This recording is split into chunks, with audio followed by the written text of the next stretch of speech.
छत्तीसगढ़ में real estate की संभावनाओं पर विचार के लिए आईएनएच हरिभूमि की ओर से आज शाम 5 बजे यानी अब से कुछ समय बाद सृजन संवाद का आयोजन किया है। इस कार्यक्रम में क्षेत्र के दिग्गज मंच साझा करेंगे। कार्यक्रम में उप मुख्यमंत्री अरुण साव और वित्त मंत्री ओपी चौधरी भी मौजूद रहेंगे। रियल एस्टेट से जुड़े सवाल दर्शक व्हाट्सएप नंबर 9993022827 पर अपने सवाल हमें भेज सकते हैं। तो चलिए इसी सृजन संवाद से जुड़ी कुछ अपडेट आप तक पहुंचाएंगे। हमारे साथ हमारे सहयोगी कार्यक्रम स्थल से लाइव जुड़े हुए हैं। मोहम्मद हसन, बताइए कब से ये कार्यक्रम शुरू होने वाला है और किस तरीके से आज जो ये मंथन होना है, चर्चा होना है, इससे छत्तीसगढ़ को लाभ मिलने वाला है? बिल्कुल, देखिए, शिक्षा और स्वास्थ्य के बाद आज आईएनएच और हरिभूमि की ओर से रियल एस्टेट पर बात करने वाले हैं हम। और आईएनएच हरिभूमि प्रेजेंट्स सृजन संवाद अब से कुछ ही देर में शुरू हो जाएगा। तमाम जो हमारे दिग्गज हमारे गेस्ट हैं उनके पहुंचने का सिलसिला भी अब से कुछ ही देर में शुरू हो जाएगा। और आज हम बात करेंगे छत्तीसगढ़ में रियल एस्टेट को लेकर के, रियल एस्टेट की क्या संभावनाएं हैं। जैसा कि हम सभी जानते हैं कि नवा रायपुर किस तरीके से डेवलप हो रहा है, इन तमाम विषयों पर आज हम आईएनएच हरिभूमि अपने इस मंच के माध्यम से बात करने की कोशिश करेंगे। हमारे साथ हमारे जो गेस्ट हैं कुछ ही देर में जुड़ेंगे। उप मुख्यमंत्री अरुण साव, वित्त मंत्री ओपी चौधरी, महापौर मीनल चौबे, तमाम लोग पहुंचेंगे। और छत्तीसगढ़ के वो तमाम दिग्गज लीडर्स जो हमारे कहीं ना कहीं आईएनएच हरिभूमि की के साथ जुड़ेंगे और रियल एस्टेट पर आज हम बात करेंगे। तमाम हमारे जो गेस्ट हैं उनके पहुंचने का सिलसिला भी शुरू हो गया है और बिल्डर्स भी बहुत सारे यहाँ पर आए हुए हैं, उनसे भी बातचीत करेंगे कि रियल एस्टेट की संभावनाओं को वो कहाँ पर देख रहे हैं, कैसे देख रहे हैं आप लोग रियल एस्टेट की संभावनाओं का। आने वाले समय में कौन से प्रोजेक्ट्स महत्वपूर्ण रहेंगे? आने वाले समय में कमर्शियल्स के भी बहुत डिमांड है और रेसिडेंशियल प्रोजेक्ट्स तो चल ही रहे हैं। और जैसा कि नया रायपुर में अभी सबसे ज़्यादा संभावनाएं बन रही हैं प्रोजेक्ट्स आने के। देखिए, हम इस मंच के माध्यम से लगातार अपने जो दर्शकों के सवाल हैं रियल एस्टेट से जुड़े हुए, उनके सवालों का जवाब हमारे इस मंच के माध्यम से हम देंगे। हमारे साथ संपादक समन्वय ब्रह्मवीर सर भी हैं, उनसे भी बात करेंगे। सर, रियल एस्टेट की संभावनाओं को छत्तीसगढ़ में किस तरीके से देख रहे हैं? हम तो छत्तीसगढ़ को 25 वर्ष से देख रहे हैं और इन 25 वर्षों में हमने छत्तीसगढ़ को उड़ते हुए देखा है। तो छत्तीसगढ़ में विकास की जितनी अभी दशा हमने देखी है, तो अभी तो छत्तीसगढ़ ने चलना स्टार्ट किया है। तो मुझे तो लगता है कि आने वाले वक्त में छत्तीसगढ़ देश ही नहीं पूरी दुनिया में अपना नाम करेगा। और जितना विकास हो रहा है उसमें जाहिर सी बात है कि यहाँ के जो निर्माता बैठे हैं, बिल्डर बैठे हैं, इनकी बड़ी भूमिका है।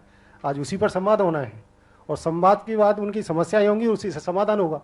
तो उम्मीद करते हैं कि सृजन संवाद बहुत उपयोगी भी होगा और छत्तीसगढ़ के विकास के लिए बहुत महत्वपूर्ण भूमिका भी निभाएगा।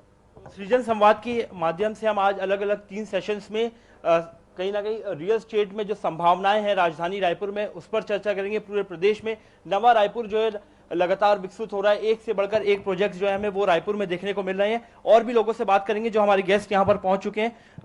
ममता जी, कैसे देख रहे हैं, किस तरीके के प्रोजेक्ट्स देख रहे हैं? एक से बढ़कर एक प्रोजेक्ट लगातार रायपुर में डेवलप हो रहे हैं। रायपुर तो अभी संभावनाओं का गढ़ हो गया है, भले कमर्शियल हो, रेजिडेंशियल हो, plotting, there is huge scope. Raipur अभी सीमा से बाहर बढ़ चुका है and we are very happy, we are all very excited कि जिस तरह से यहाँ पर रियल एस्टेट में स्कोप बढ़ता जा रहा है, we are all looking forward. Thank you. अगर आर्किटेक्ट्स की बात करें तो बाहर के आर्किटेक्ट्स भी यहाँ पर आ रहे हैं, यहाँ के बिल्डिंग्स डिजाइन कर रहे हैं, उन्हें कैसे देखते हैं? आज रायपुर में आई वुड से कि यहाँ पे सिंगापुर के आर्किटेक्ट्स भी डिज़ाइन कर रहे हैं, बॉम्बे, दिल्ली और बाहर के तो ऑलमोस्ट सारे ही प्रोजेक्ट्स हमारे यहाँ के बाहर के ही आर्किटेक्ट कर रहे हैं। तो Raipur is no less than any international project exposures. INH Haribhoomi के सृजन संवाद में आज हमारे साथ छत्तीसगढ़ के तमाम वो दिग्गज बिल्डर्स जो हैं वो जुड़ेंगे, अपने प्रोजेक्ट्स के बारे में बात करेंगे, हमारे दर्शकों के जो सवाल है उनके जवाब देंगे। रेजा बिल्डर्स की भी पूरी टीम यहाँ पर पहुंची हुई है, उनसे भी बातचीत करेंगे। सर, कैसे देख रहे हैं अभी आने वाले समय में रायपुर में और किन किन तरह के प्रोजेक्ट्स की जरूरत है आप लोगों के हिसाब से? हम अस्ट्रोनैक रियल्टीज से हैं और एक बार आप अपना सवाल दोबारा दोहरा देंगे प्लीज। किस तरीके से आप देख रहे हैं आने वाले समय में रायपुर में और कौन से प्रोजेक्ट्स की संभावना है और रियल एस्टेट को कहां पर देख रहे हैं? देखिए, अभी जो है 25 साल का हमारा ये जो राज्य है वो हो रहा है, नवंबर में 25 साल का हो जाएगा। और इन 25 सालों में जितनी ग्रोथ हुई है, मैं समझता हूँ उससे 4 गुना ग्रोथ और होगी अभी आने वाले कुछ सालों में। कमर्शियल प्रोजेक्ट्स की बात करें तो कौन से ऐसे वो प्रोजेक्ट्स हैं जो बड़े महानगरों में हैं और रायपुर में भी डेवलप हो रहे हैं? देखिए, कमर्शियल में जितनी भी सुविधाएं होनी चाहिए वो एक से एक एमिनिटीज, पहले जो था कमर्शियल सिर्फ कमर्शियल होता था, अब उसमें ऐसी एमिनिटीज़ दी जा रही है जैसे आईटी सेक्टर्स वगैरह में होती है कि जिम भी वहाँ मिल जाए, क्लब भी वहाँ मिल जाए, कैफेटेरिया भी मिल जाए। तो सारी चीज़ों को ध्यान में रख के डेवलपर्स उस पर काम कर रहे हैं। और भी लोगों से बातचीत करेंगे। सर, आजकल ग्रीनरी हर कोई प्रेफर करता है कि ग्रीनरी के बीच में रहे ताकि एक सुकून के पल बिता सके। ऐसे में कौन से प्रोजेक्ट्स आप लोग डिज़ाइन कर रहे हैं अभी? सबसे पहले तो अभी जो प्लान बनते हैं हमारे यहाँ, वो सबसे पहला पार्ट ये रहता है ग्रीनरी अपन फर्स्ट करें। इसके अलावा अगर डिज़ाइंस की बात करें तो कौन सी वो डिज़ाइंस हैं जो छत्तीसगढ़ को कहीं ना कहीं एक अलग पहचान दिला रही है आप लोगों के प्रोजेक्ट्स के माध्यम से? ऑल प्रोजेक्ट्स अभी जो बन रहे हैं वो प्रॉपर वे में बन रहे हैं, और सभी जो आज जो लेआउट आता है, हर आदमी चाहता है जो अगला लेआउट है इससे बेहतर हो।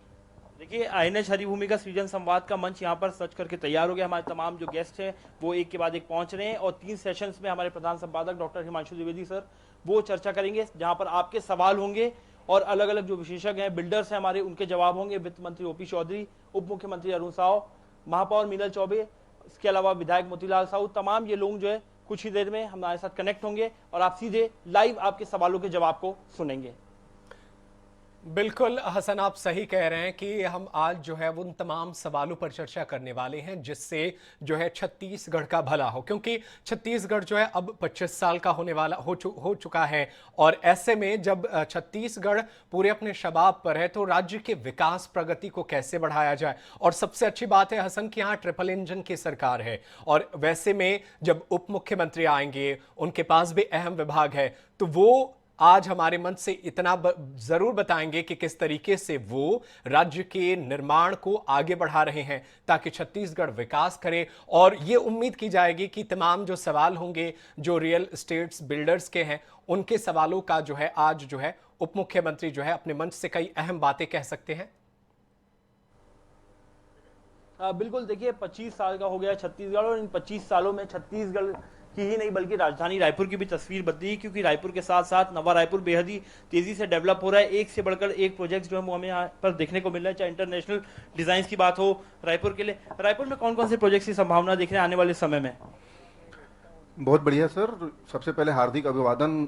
आईएनएस से हम आप सभी का शुक्रिया अदा करते हैं और अष्टनायक रियल्टीज के द्वारा अभिनंदन करते हैं। रायपुर में बहुत संभावनाएं हैं, जैसा अभी हम देख रहे हैं रेजिडेंशियल कमर्शियल की बाढ़ है रायपुर शहर में, और रजत जयंती वर्ष है ये छत्तीसगढ़ का, तो जिस गति से छत्तीसगढ़ में रायपुर भाग रहा है पिछले 3-4-5 वर्षों में लगातार ओवरऑल पैन इंडिया रहने लायक शहरों में रायपुर का 7वां स्थान बना हुआ है। इसके साथ स्वच्छता सर्वेक्षण में भी इसके नाम आ रहे हैं, तो निश्चित रूप से यहाँ संभावनाएं अपार हैं। यहाँ पे अभी विलाज, रिसोर्ट, मल्टी स्टोरी के कई सारे ऐसे ऑप्शंस बाकी हैं। जो हाई राइज बिल्डिंग का कॉन्सेप्ट हम देखते हैं, हमारे यहाँ के बिल्डर्स उसके लिए भी कटिबद्ध हैं और लगातार उस पर प्रयास जारी है। 20-22 माले की बिल्डिंग आ चुकी है और बड़े रिसोर्ट एंड विला के प्रोजेक्ट्स भी हमारे पास हैं। तो ऐसा करके रायपुर बहुत जल्दी मेट्रोपॉलिटन सिटी की श्रेणी में आ जाएगा। हम लगातार प्रयास करेंगे कि आप लोगों की सभी अपेक्षाओं पर खरा उतरें, और आप लोगों को साधुवाद। Thank you. आप बिल्डर्स लोगों की क्या सवाल हैं जो आप अपने सवाल रखना चाहेंगे? आप लोगों की क्या समस्याएं हैं? निश्चित रूप से हमारे कुछ सवाल नहीं, सवाल सारी जनता के हैं। हम कौन होते हैं सवाल पूछने वाले? तो जनता के वही सवाल हैं कि जो रजिस्ट्री के कुछ प्रतिभूति नियम से बदले गए हैं उसमें जो उनको संभावनाएं दिखाई दें, आसान जो उन्होंने माई डीड का एप्लीकेशन लॉन्च किया और रजिस्ट्री की प्रक्रिया को पारदर्शी बनाया है, तो उसमें कुछ ऐसे एरर्स हैं जो कुछ तकलीफ दे हैं कि जैसे कुछ पुराने नामांकन B1 वगैरह रुकने कारण नई रजिस्ट्री का विलम्ब हो रहा है, तो वो सारे पैरामीटर्स गवर्नमेंट को चाहिए कि और सुधार करे। कुछ बिल्डर्स पैरामीटर के अनुसार जो हमारे EWS और LIG के कॉन्सेप्ट हैं उसमें कुछ सुधार करें। ये हमारे सारे क्रेडाई के बॉडी और मेंबर उस बारे में बताएंगे ज़्यादा बेहतर और रूप से। बस ये है कि आम जनता को जो एक्स्ट्रा वर्डन मिल रहा है वो आम जनता को एक्स्ट्रा वर्डन ना आए। एक जो जनता को सेवा और सुख देने वाली प्रतिबद्धता है उस पर हम भी कायम है, सरकार भी उसमें अपना सहयोग प्रदान करे। सभी का सहयोग मिलते हुए दिखाई देगा। सर, बात करें तो रायपुर में अब लग्जरी की भी काफ़ी डिमांड हो गई, क्योंकि पहले तो एक बजट में हर कोई घर ढूंढता था आजकल, लेकिन लग्जरी भी काफ़ी ट्रेंड में कि अलग अलग डिज़ाइन, अलग अलग आर्किटेक्ट्स देखते। तो ऐसे में प्रोजेक्ट्स आप लोग कैसे डेवलप कर रहे हैं? अब के जो प्रोजेक्ट्स आ रहे हैं वो रायपुर में भी लोग चाहते हैं कि इंटरनेशनल लेवल का डेवलपमेंट हो हर कॉलोनी में, और वो जहाँ रहना चाहते हैं। तो आजकल के जो मैक्सिमम प्रोजेक्ट्स उसी लेवल पे आ रहे हैं और इंटरनेशनल नाम्स को हम पूरा करने की कोशिश कर रहे हैं। तो रायपुर में एक से बढ़कर एक प्रोजेक्ट्स जो है वो देखने को मिल रहे हैं, चाहे ग्रीनरी की बात हो, लग्जरी की बात हो।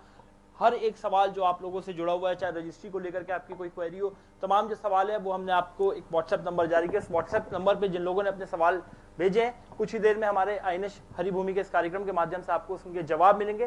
तमाम जो दिग्गज और हमारे जो वक्ता हैं इसके अलावा जो हमारे अतिथि हैं वो आपके साथ जुड़ते हुए दिखाई देंगे। बिल्कुल, तो व्हाट्सएप के जरिए भी लोग जो है अपने सवाल पूछ सकते हैं। हमारे स्क्रीन पर वो नंबर लगातार आ रहे हैं। तो मोहम्मद हसन, आप तो तमाम बातचीत कर रहे हैं, बिल्डर्स की अपनी अपनी परेशानियां हैं, लेकिन एक चीज मैं गौर करने वाली देखता हूं कि सरकार जो है अधिकतर गरीब लोगों को घर देने को लेकर के बहुत ज्यादा फोकस करती है। जब से साय सरकार छत्तीसगढ़ में बनी है, यहां पर लाखों लोगों को घर देने की योजना शुरू की गई, लेकिन ये तो हो गया सरकारी चीजें और वो सरकारी दायरे में रहने वाले लोगों को ही उनका जो है सरकार घर दे पाती है। लेकिन बिल्डर्स कैसे सस्ते घरों को बनाएं ताकि हम बड़ी आबादी को घर खरीदने के लायक बना सके, वो उसमें सक्षम हो, इसको लेकर के क्या आज फोकस रहने वाला है? और बिल्डर्स को नए आइडिया गवर्नमेंट भी दे सकती है और बिल्डर्स भी चाहे तो गवर्नमेंट को देकर के इन चीजों को बेहतर समन्वय कर सकते हैं। बिल्कुल, आज एक अनेक सवाल होंगे हमारे साथ, और जो लोगों के जनता के सवाल हैं कि किस प्रकार से प्रोजेक्ट्स हो रहे हैं या सरकारी बात करें, जब भी कोई घर खरीदते हैं तो उसमें रजिस्ट्री में जो समय लगता है, तमाम सरकार भी इसको लेकर के जो है वो प्रयास कर रही है कि कैसे रजिस्ट्री को आसान बनाया जा सके ताकि जो लोग घर लेते हैं वो आराम से अपने घर की रजिस्ट्री करा सके, कोई टेक्निकल दिक्कत ना, इसको लेकर के लगातार सरकार भी कोशिश जो है वो कर रही है। और हमारे गेस्ट के पहुंचने का भी सिलसिला शुरू हो गया है। मैं कहूँगा कि तस्वीरें आप देखेंगे लाइव इस वक्त कि हमारे गेस्ट भी जो है वो यहाँ पर पहुंचे। विधायक मोतीलाल साहू सर भी यहाँ पर पहुंच चुके हैं, उनसे भी पूछेंगे सर रियल एस्टेट की संभावनाओं को कैसे देख रहे हैं कि आईएनएच लगातार जो लोगों के सवाल है वो आप लोगों तक पहुंचा रहा है। देखिए, रियल एस्टेट वर्तमान समय की मांग है कि अब लोग चाहते हैं कि उनको एक सुरक्षित और अच्छी व्यवस्थित मकान हो, अपना घर हो, तो उसको सपना पूरा करने का काम रियल एस्टेट कर रहा है। और आजकल हाईटेक की बातें होती है कि सुविधाएं अच्छी हो, सड़कें अच्छी हो, व्यवस्थित हो, सुरक्षित हो, तो वो सुविधाएं रियल एस्टेट देने का काम कर रही है। अब बाकी विषय तो अभी चर्चा में आएगा। तो नवा रायपुर को आप लोग डेवलप कर रहे हैं, नवा रायपुर हाईटेक सिटी के रूप में डेवलप हो रहा है रायपुर के लिए। बिल्कुल एक नई पहचान होगी पूरी राष्ट्र में और पूरी दुनिया में। रायपुर छत्तीसगढ़ को लोग जानेंगे और लोग देखने भी आएंगे, और हम चाहते हैं कि उसी के अनुरूप डेवलप भी कर रही सरकार और ऐसा अच्छा बनेगा। प्रधानमंत्री आवास की भी बात करते हैं तो लगातार आप लोगों को घर दिलाने की कोशिश कर रहे हैं प्रधानमंत्री आवास के माध्यम से। बहुत जरूरी, जहाँ एक तरफ रियल एस्टेट का काम चल रहा है, बड़ी इमारतें बन रही है, वहाँ भी आम जनता के लिए, गरीब तबके के लोगों के लिए जिनके पास आवास नहीं है, उनके लिए प्रधानमंत्री आवास एक वरदान साबित हो रहा है और सबको आवास मिल रहा है, पक्के छत मिल रहे हैं, सभी खुश हैं और हम लोग व्यवस्थित करने का काम कर रहे हैं। देखिए, बिल्कुल व्यवस्थित हो रहा है। छत्तीसगढ़ में रियल एस्टेट की अपरम संभावनाएं, और अब से हमारे जो गेस्ट हैं वो यहाँ पहुंच चुके हैं, उप मुख्यमंत्री अरुण साहू, और अब से कुछ ही देर में सृजन संवाद की शुरुआत होगी जहाँ पर आप जनता के सवाल होंगे और हमारे जो वक्ता है उनके जवाब आप सुनेंगे। बिल्कुल, तो अभी अभी हमारे इस कार्यक्रम में पहुंच गए हैं राज्य के उप मुख्यमंत्री अरुण साहू, वो भी इस कार्यक्रम में आज जो है वो अपनी बात को रखेंगे। बहुत शुक्रिया मोहम्मद हसन तमाम जानकारी के लिए। तो ये तस्वीरें लगातार हम आप तक पहुंचा रहे हैं और अब से बस कुछ ही मिनटों के बाद से ये कार्यक्रम शुरू होने वाला है।